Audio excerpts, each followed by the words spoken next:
Cette semaine, c'est les vacances. Si elles commencent sous un beau soleil au bord du lac, elles sont aussi teintées d'une énorme pointe de tristesse.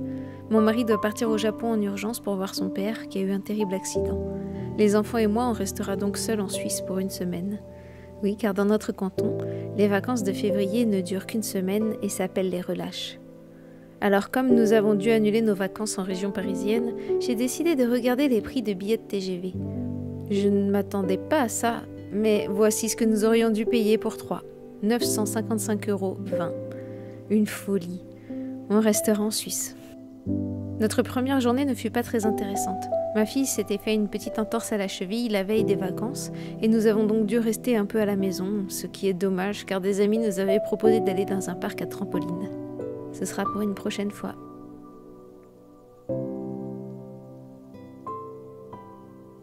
Comme on s'ennuie férocement, je décide de mettre le film Amadeus à mes enfants. Mon fils adore Mozart depuis tout petit et je l'estime désormais assez grand pour comprendre le film. Quand le film se termine, il est presque 23 h et ce petit a soudain l'envie furieuse d'écrire sa propre symphonie. Il écrit les notes et les teste sur son clavier. Notre fils, tout le monde l'a toujours trouvé bizarre. Moi, je pense plutôt que c'est un passionné redoutablement malin.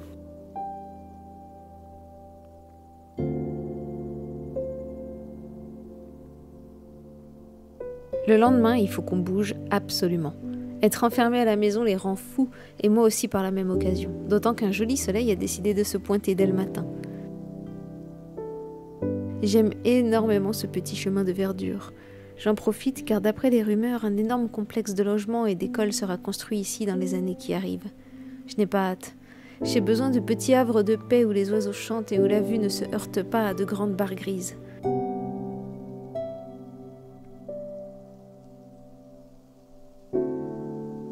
De plus, il y a une petite ferme où on aime toujours s'arrêter pour contempler les poules et les chèvres.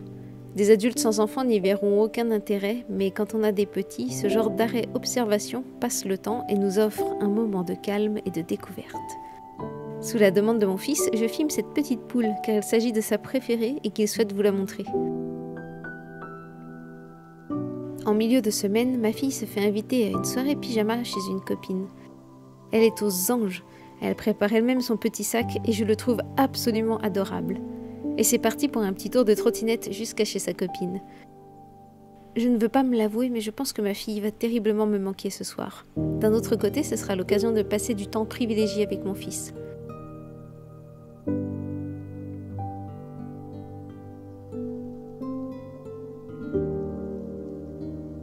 Je commence à adorer ce petit soleil presque chaud qui semble s'installer sur la Suisse et qui annonce l'arrivée imminente du printemps. Alors que nous sommes presque arrivés, nous croisons Bouboulito, le petit rouge-gorge de mon fils. À l'arrivée du printemps, elle changera de territoire et cela nous rend un peu tristes. Le rouge-gorge a une grande symbolique pour nous, puisque mon père les adorait. Je profite de mes soirées seules pour terminer Lost. Cette série, je ne l'avais vue qu'une fois lorsque j'étais adolescente, et je crois même que je n'avais jamais vu la saison finale. Me replonger dedans me touche énormément, car le personnage de John Locke me rappelle énormément mon père. Entre ça et le petit rouge-gorge, je ne pensais pas que je verserais quelques larmes, et pourtant.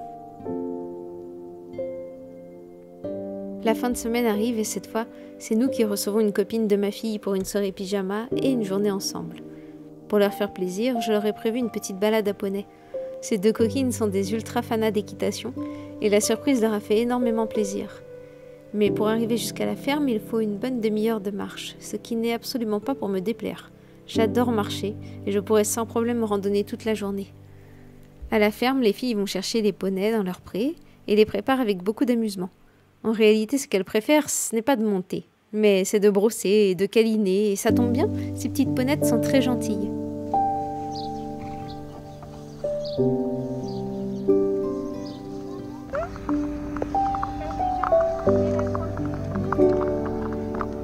Chose incroyable, mon fils a décidé lui aussi de faire une petite promenade.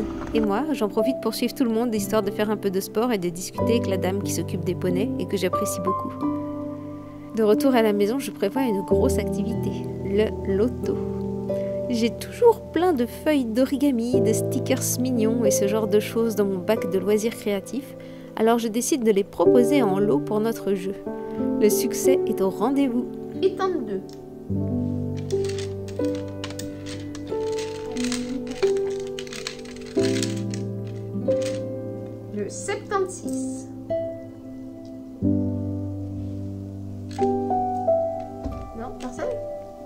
Le 84. Toujours pas. Le 77. Le 16. Ah. Oui, je te le prends. Ah, il y a des autocollants. Notre semaine se termine avec une promenade en ville où mon petit garçon a passé un quart d'heure à essayer d'apprivoiser une corneille. J'ai vraiment cru qu'il allait réussir à la toucher. Puis on a découvert un jeu d'échecs géant un peu plus loin. Mes enfants adorent jouer aux échecs, alors ils ont sauté sur l'occasion pour jouer avec d'autres enfants, et des fois leur papa. 9, 10, 11, 12, 11, 10, 9, 8, 7, 9. Moi je ne sais pas jouer à ce jeu, et je ne cherche pas spécialement à le comprendre. Il faudrait que je m'y mette un jour.